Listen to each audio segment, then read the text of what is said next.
Subscribe to our channel by clicking the subscribe button. Click the bell button and enjoy the latest uploads from our channel.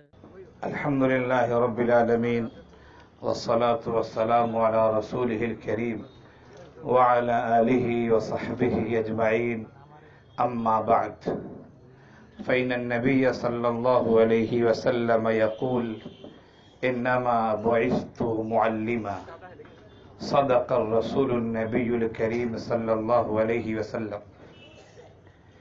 Stage پر بیٹھے ہوئے علماء کرام، مدرسہ ہادہ کے بانی مبانی مولانا مسرور عالم مظاہری صاحب اور اس مدرسے کے طلبہ عزیز، دور دراز سے آئے ہوئے مہمانان گرامی، وقت کم ہے اور مقررین کی تعداد بھی اچھی خاصی ہے۔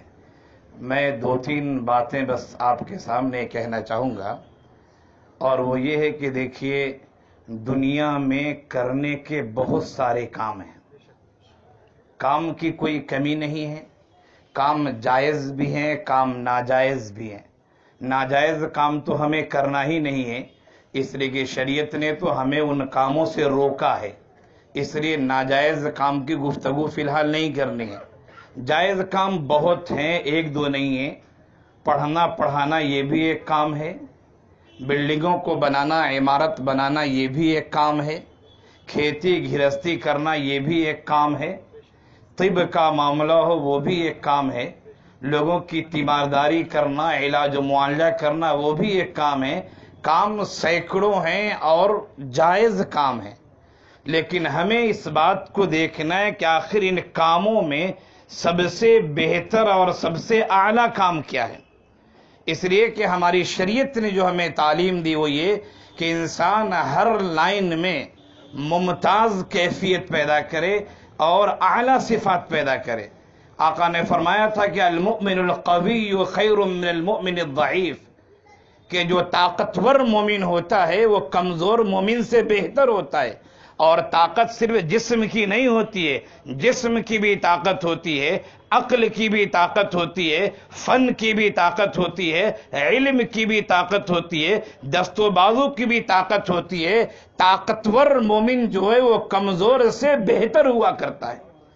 تو کون سا کام جو سب سے اعلیٰ ہے، سب سے بہتر ہے؟ سب سے بہتر اور سب سے اعلیٰ کام یہ ہے کہ پڑھنا اور پڑھنا پڑھانا جسے کہتے ہیں وہ سب سے اعلیٰ، سب سے بہتر ہے۔ پڑھنے پڑھانے کے معاملے بھی الگ ہیں۔ کچھ علم تو وہ ہے جو ہمیں دنیا کی ضرورتوں کی تعلیم دیتا ہے، دنیا کی ضرورتیں ہمیں سکھاتا ہے، وہ بھی ضروری ہے۔ ایک آدمی بیمار پڑ جاتا ہے، آخر اس کا علاج کیسے کیا جائے؟ ایک آدمی ہے، اس کو غلے اناج کی ضرورت ہے، کھیتی باڑی کیسے کی جائے، وہ بھی علم ہے۔ یہ ہماری جسمانی ضرورتوں کو پورا کرنے والا علم ہے۔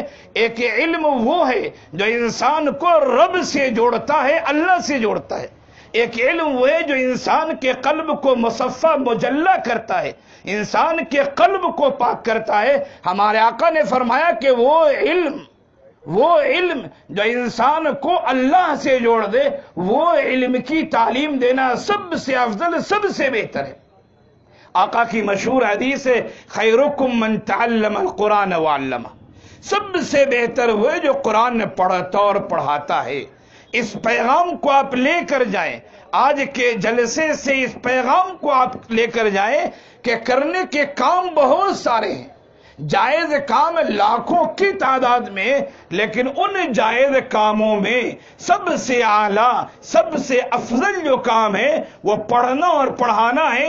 اور ان پڑھنے اور پڑھانے میں بھی سب سے اعلیٰ کام جو ہے وہ خیرکم من تعلم القرآن وعلمہ، قرآن کی تعلیم دینا، قرآن کو سمجھانا، قرآن کے پیغام کو عام کرنا، انسانوں کا رشتہ رب سے جوڑنا، انسانوں کو رب کا پیغام پہنچانا، یہ سب سے اعلیٰ کام ہے۔ اس سے اعلیٰ کام کوئی نہیں ہو سکتا ہے۔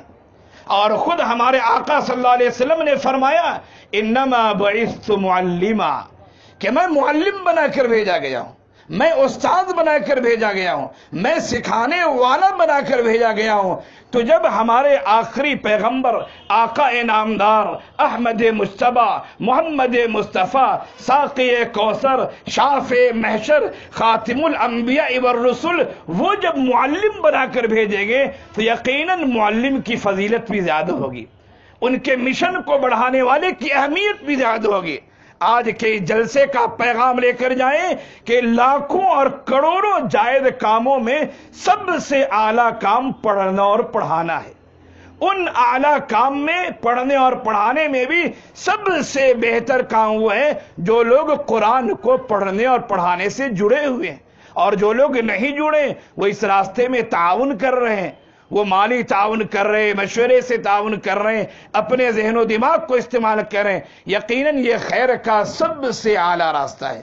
وقت چونکہ مختصر ہے، لوگ زیادہ ہیں، میں سمجھتا ہوں یہ پیغام جو میں نے دیا اور بہت دور سے آ کر دیا، اس پیغام کو آپ اپنے دامن سے باندھ لیجئے، اپنے قلب و جگر میں بیٹھا لیجئے کہ ہمیں بہر صورت علم کے راستے کو ترجیح دینا ہے، اور علم میں بھی قرآن والے علم کو، نبی سے، شریعت سے، اللہ سے جوڑنے والے علم کو ترجیح دینا ہے۔ اللہ ہم سب کو کہنے سننے سے زیادہ عمل کی توفیق عنایت فرمائے۔ وآخر دعوانا ان الحمد للہ رب العالمین۔ قل جاء الحق وزهق الباطل إن الباطل كان